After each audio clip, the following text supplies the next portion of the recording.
You're watching a special edition of Left, Right and Centre. Have the Tatas badly miscalculated how they handled the Cyrus Mistry episode? That's what it appears to be, as Cyrus Mistry has hit back with an explosive letter that is virtually an indictment of every significant business deal conducted by the House of Tatas in the past 3 years, and he's drawn fire directly onto Ratan Tata himself. That's what we'll be debating and looking very, very closely at in the next 30 minutes. But first, let's bring you the hard news of the day. The letter bomb from Cyrus Mistry, which he sent out to all board members of the Tata board yesterday. It's a 5-page letter in which, as I said, he blames the board for acting as a rubber stamp.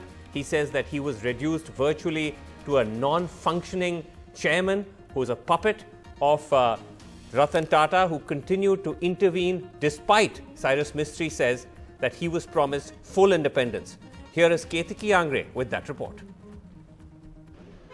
Cyrus Mistry made his familiar, unassuming entry into Tata headquarters in Mumbai. But it's clear the low-profile executive has finally decided to hit back. In a hard-hitting letter written to members of the Tata board, the same board that removed him, he blamed interference by Ratan Tata as the main reason that blocked him from turning around Tata's ailing businesses. In the letter, he said, 5 Tata companies face $18 billion in write-downs. He also said Ratan Tata pushed for his tie-up with AirAsia despite his pushback, and that the recent audit of AirAsia found fraudulent transactions of Rs 22 crore. He also wrote, prior to his appointment as Tata chairman, he was assured a free hand. Ratan Tata was to step back and give advice when needed. After his appointment, the rules were modified by the Tatas. He said inappropriate intervention by Ratan Tata followed. An intervention by Ratan Tata constrained his ability to turn around. He also said he was pushed into becoming a lame duck chairman. Mistry also blamed his predecessor for entering into unviable deals that hurt the business, saying it was Ratan Tata's attachment to some of them that prevented him from streamlining the company, even hinting at conflict of interest.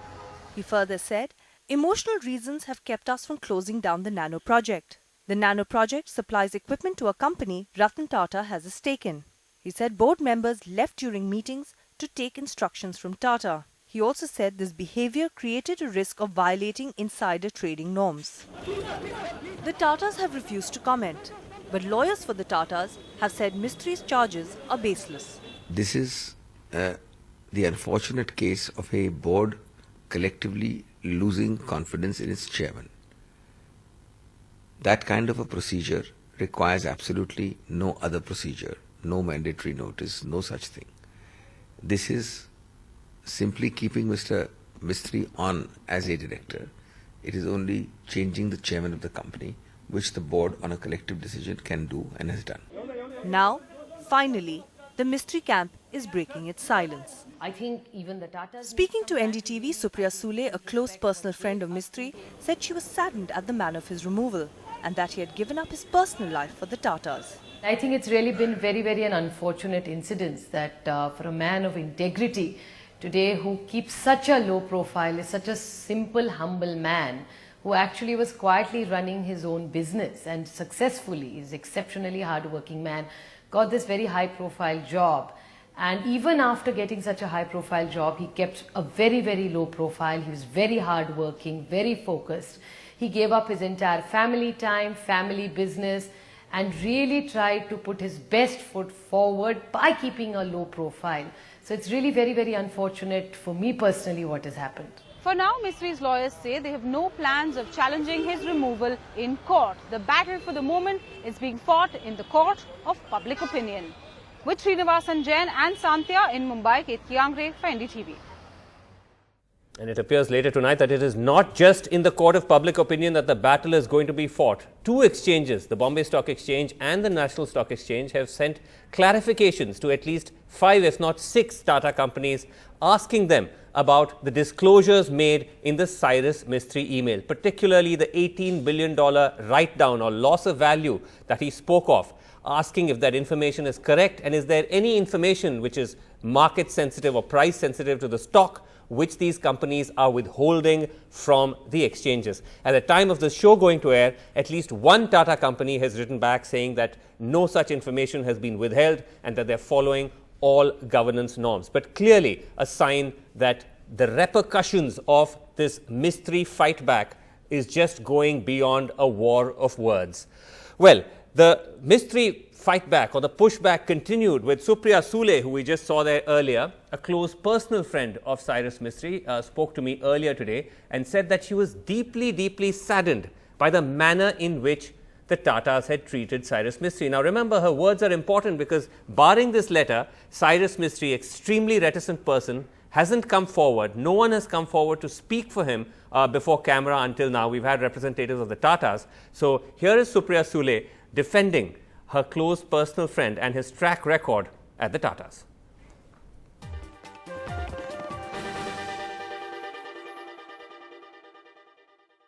Supriya Sule, who's of course the NCP MP as well as a senior and prominent member of that party, Sharad Pawar's daughter, is also a very close family friend of Cyrus Mistry, and she spoke to me a short while ago in Mumbai to defend Cyrus, to defend her friend. I began by asking her whether she was just here simply wearing the hat of Cyrus Mistry's friend.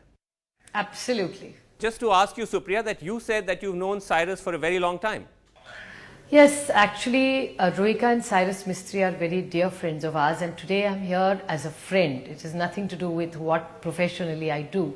And I think it's really been very an unfortunate incident that for a man of integrity today who keeps such a low profile, is such a simple, humble man who actually was quietly running his own business and successfully, is exceptionally hardworking man, got this very high profile job. And even after getting such a high profile job, he kept a very low profile. He was very hardworking, very focused. He gave up his entire family time, family business, and really tried to put his best foot forward by keeping a low profile. So it's really very unfortunate for me personally what has happened. Right, you say that of course, Supriya, but at the same time you must have heard the criticism. He's now come out and defended it in this email, but you must have heard the criticism that under his watch, the Tata businesses didn't do very well at all. Well, I really won't go by all this data because we are only hearing, Asu, we are only hearing one-sided stories. Cyrus has absolutely been exceptionally dignified and kept really quiet about what's happening. What happens in that boardroom, really nobody knows. But let's not forget some facts that when Mr. Mistry took over this job, he took it really as a challenge at that time. The world economy was not doing well. India's economy was not doing exceptionally well. Against all those odds, he tried to restructure a lot of companies, he tried to make a lot of changes which would really give a long-term benefits to the companies. So it's very unfair. I would not buy this argument that it's performance at all. He's worked very hard and he has delivered results. It's not that he hasn't. And I'm not saying this. Balance sheets say it. Supriya, the other criticism that's leveled against him is that he's very reclusive. It's one thing to be away from the publicity and everyone appreciates that. But in his case, it almost becomes to the point where he's inaccessible. Do you think that's a negative for him? No, each one of us has a personality. He's a very introverted person who's very work focused. He doesn't want to spend time on other things, and transparency, I completely agree with you. He's also completely transparent. He's not hiding about his work. He's hiding nothing. Everything is in the public domain. These are all public listed companies. So he is completely open and accessible for information. He as a person is a private person, and I think each one of us has a right to be private. I don't think it's not even fair to take that away from him. We can't judge him. Okay. Tell me, since all of this has happened, since this entire, since his removal, the whole story, since it's broken, have you had a chance to speak with Cyrus at all? Yes, look, we are all his friends, and any friends go through good or bad, we have to be together. So as a friend, we are all with him, and I'm sure he'll come out shining out of all this because it's a challenge. My whole point is whatever the group does is their business, it's their choice, it's their option. It's none of our business to judge it or anything. I just feel unfortunate and saddened by the way it was done. I just wish that they had talked to him longer and found out some solution. I just wish that there was better communication. I just feel saddened by the way it was done. I mean, who are we to object on what they did? Eventually, it's their company. They run it whichever way they want, which I respect and appreciate. It's none of my business. But at the same time, I'm saddened by the way it was done. That was disappointing. All right, Supriya Sule, saddened by the manner in which Cyrus Mistry was removed and also coming out very strongly in defense of his record as someone who is performing well, she says, or at least giving it his best shot in the Tata Group. Thanks very much indeed for joining us. Supriya Sule there, as it was a day when Cyrus Mistry's voice was heard. All this while, it was the allegations that the Tatas were levelling against him of ethical breaches, of ruining the businesses or running them to the ground. Now that entire narrative has changed. Joining me to debate whether this was, as I said at the outset, a miscalculation by the Tatas, by perhaps Ratan Tata himself. I've got with me M.K. Venu, senior journalist. Thanks very much for being here. In the studio, Gurcharan Das, of course, former CEO, Procter & Gamble. Sam Balsara, Madison World, who's also handling some of the big Tata accounts. And Sanjay Hegde, Supreme Court advocate. Venu, what was Ratan Tata thinking? You know, Srinivasan, I was quite shocked at the manner in which this was done, because Ratan Tata and the Tata Group always laid a claim to good governance, global best practices. Can you imagine a global corporation such as Microsoft or PepsiCo or GE Electric, sacking their chairman by putting it as other item agenda? Yeah, that part of it was obviously very, very surprising, but we've now moved much beyond that. If you look at this letter, of Cyrus Mistry, this is not just alleging business missteps or lack of governance. This is actually pointing to potential violations. He's saying that there was a potential 10 billion impairment in Chorus, that was potential 10 billion, which he says has still not been done. Now, obviously, the shareholders of Tata Steel, of which the largest steel business, Chorus, is also are going to look at that with very well. That's why NSE is asking. I mean, are these information that are coming out of this letter, should it be verified with the board? Or I mean, this is Sam Balsara. It's actually quite extraordinary for all of us to be debating all of this connected to the Tatas. It's not a group with whom you associate all of this. The kind of headlines that were generated by Cyrus's shock removal and now Cyrus's very, very serious allegations. Do you think this was a misstep by the Tatas, and is this going to hurt the brand? So, Vasu, I would not comment on right or wrong because, I really don't know the facts. However, I would say that as far as the brand image of Tatas is concerned, rather the long-term brand image of Tatas, the marketing world has learned through experience that public memory is short, and generally many large brands in India are very resilient. And there are several examples from the marketing stories that show this. For example, you would recall that some time ago there was the Cadbury worm story, and Cadbury chocolate sale had collapsed for a few months. But Sam, there was also the Sam, sorry to interrupt, but isn't this a very different? Isn't this very different though? This is a series of, the letter, Cyrus Mistry's letter. There are at least 30 headlines you can generate from it. It is a damning indictment. He's gone through business after business decision and pointed out mistakes made. He's pointed out potential violations. He's pointed out potential fraudulent practices. He's embroiled Ratan Tata. This is quite different from finding, worms in chocolates or a, cockroach in your McDonald's. So, Vasu, I would restrict my comments on possible long-term damage to the Tata Group and the Tata brand. Would you at least concede there's short-term damage though, Sam? Yes, of course. Any kind of controversy would affect a brand, and that is beyond doubt, and especially what I heard this evening doesn't behove well for anybody. Having having said that, the point that I want to make is that in this particular case, Yes. it does seem that the individual brands of Tatas from a consumer point of view Yes. are not going to be seriously affected. But again, because many of Tata product brands actually bear the house brand name of Tata, Yes. there is a little complication. Yes. And there possibly could be a little dent in the overall corporate brand image of Tata Yes. as a, holier than thou, can never do anything wrong, a genteel group.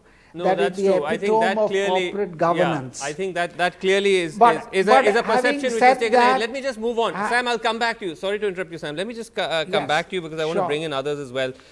Gurcharan Das, now, look, at this stage, these are just, at the end of the day, allegations that Cyrus Mistry has made. We have to go into each of them and see if there's any credence. Similarly, he himself has faced a whole set of allegations from those from within the Tatas. So, again, they remain to some extent words in the air. But at the same time, Gurcharan Das, when you see the manner in which he singled out Ratan Tata, saying in his letter that when he took over, he was assured a free hand and that Ratan Tata was to step back and give him advice when needed. But after the appointment, he says rules were modified by the Tatas and inappropriate intervention followed, again hinting at Ratan Tata, which constrained his inability, Gurcharan Das, he says, to turn around the group. Well, the appointment of Cyrus Mistry was always a high-risk decision. After a global search, which lasted over a year, to appoint Mr. Mistry, who was the son of the largest shareholder, who was a Parsi, who was a friend of the family, there seemed to be a disconnect, certainly in my mind. Now, Mr. Mistry is a personable man. He's a competent man. But for a person who has only run a Tier 2 construction company, Yes. to select him into this job, which Yes. it is a 100 billion cap conglomerate with 100 companies, Yes. of which most of them are losing money, Yes. was a very tough job, almost an impossible task. Yes. So it's surprising that they did not choose the best person. I mean, surely in the whole world, there was an individual there. Yes. They could have selected. And Yes. I think the lesson for India Incorporated in this is to professionalize. This was a non-professional decision. You're saying and, it's a and what it has non-professional? done is taken us back. Sorry to jump in, because it was projected at that time as actually a professional decision that we had this global search, we had this committee, and then of course Cyrus was initially part of that committee, and then they found that he was actually quite competent, so he recused himself, and then he was made chairman. But it was pitched as a sign of professionalism. I have a take on this. The reason why No, actually that's not correct. Can I finish? Yeah. Go ahead, Mr. Das. Can I please finish? Yes, go ahead, Mr. Das. Yeah.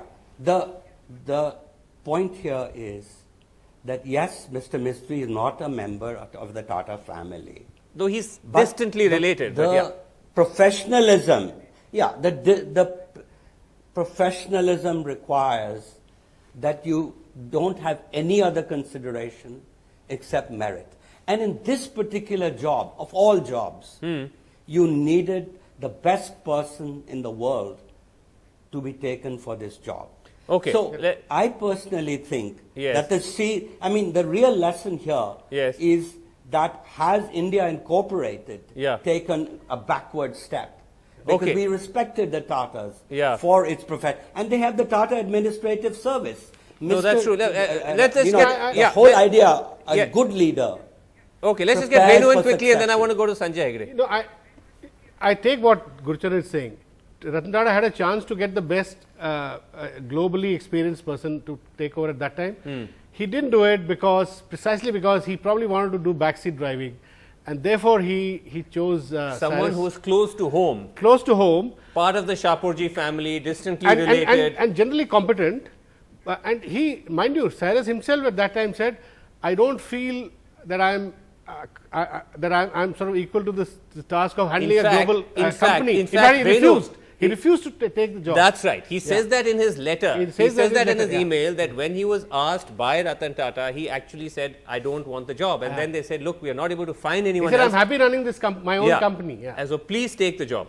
Sanjay Hegde, have the Tatas, I mean, we're not clear at the moment whether Cyrus Mistry is going to go to court or not, but of course both sides, as we've been reporting for the past 2 days, have lawyered up. They've got some big heavyweights on both sides. So it's a good time for you lawyers.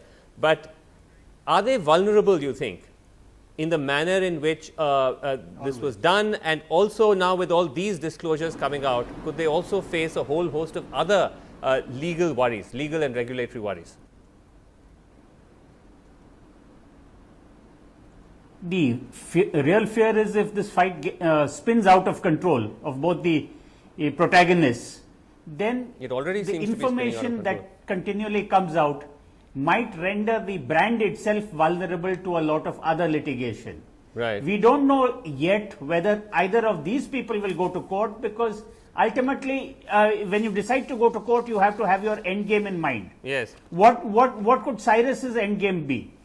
Okay, can he by court order come back as chairman if the rest of the board doesn't want him? I don't think unlikely. Maybe on unlikely, a technicality he might be he might come back to the job, but he can't hold it for very long.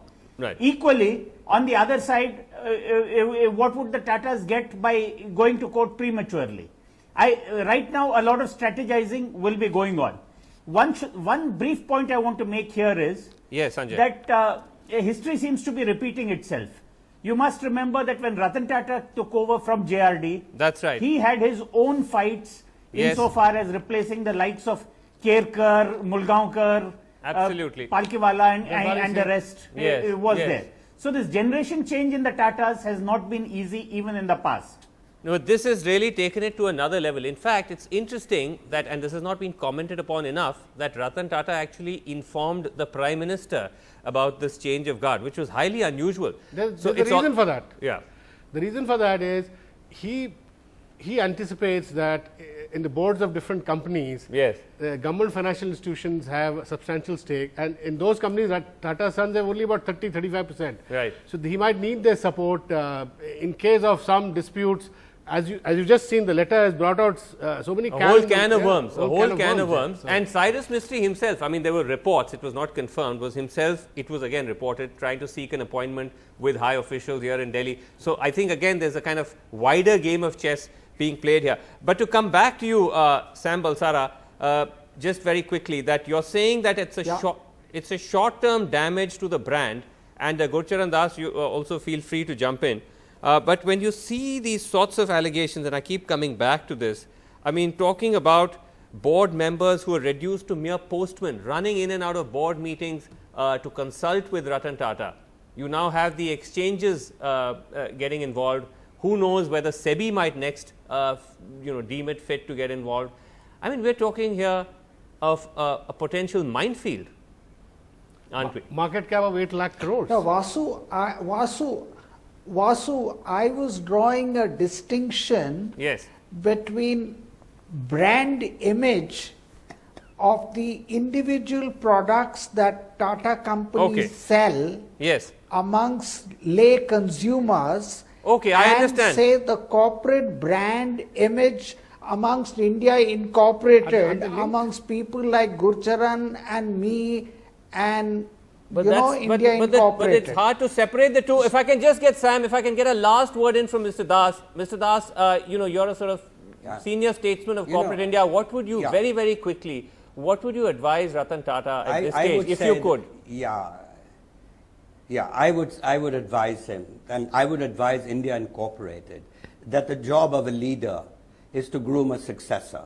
In great companies, when the leader leaves, there are at least 3 to 5 people who are ready to step in his shoes. So all of us need to go back and prepare talent in that way. But as far as the image issue is concerned, I think the image, as Sam has said, is not so much the product problem. but it is a problem of shareholders. Okay, that's You fair know, enough. I shareholders think don't like on this kind of uncertainty. right. I think the idea. And I that's think very your serious. point about grooming a second rung of leadership is well taken. But I think the bigger challenge now for the Tatas is going to be when they now begin their global hunt, and who of these heavyweight CEOs as they contact, whether it's an Indira Nui or an Arjun Sareen or whoever, would want to respond given what they've just seen. They'll be very apprehensive. They'll be very apprehensive. So big challenges ahead for the Tatas. It's a developing story. We'll be tracking it closely on NDTV. Gentlemen, thank you so much for joining us. That's all the time we have. Good night.